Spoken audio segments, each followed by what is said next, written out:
প্রত্যেক মেয়ের মাঝে এই গুণটা রাখা জরুরি। সেটা হচ্ছে স্বামীর প্রতি আনুগত্যশীলতা প্রকাশ করা। স্বামী বলছে যান পানি খাবো, অ্যাট দ্য সেম টাইম নিয়ে আসতে হবে।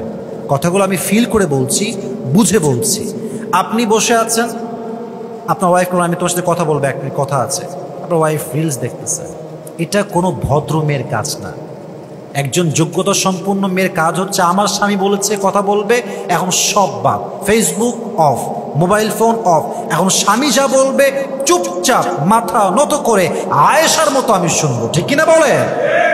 এটা কিন্তু খুব জরুরি যুবক ভাইয়ারা। স্বামীর প্রতি যদি কোনো মেয়ে আনুগত্যশীল নয়, বুঝবেন কথাটা, আমি আবারও রিপিট করছি, আই রিপিট এগেইন, আমি আবারও বলছি, স্বামীর প্রতি কোনো মেয়ে যদি আনুগত্যশীল না হয়, চাই সে যত বড় পরিবারের মেয়ে হোক, যত সুন্দরী মেয়ে হোক, যতটা কোয়ালিফাইড হোক, যতটা স্মার্ট হোক, ডাজন্ট ম্যাটার, পুরুষ জেনারেকে আনুগত্যশীল পায় না, 1 মাস 2 মাস 3 মাস 4 মাস সহ্য করে, একদিন না একদিন সেই পুরুষ সেনারে হাতটা ছেড়ে দেয় যুবক ভাইরা, ঠিক কিনা বলেন?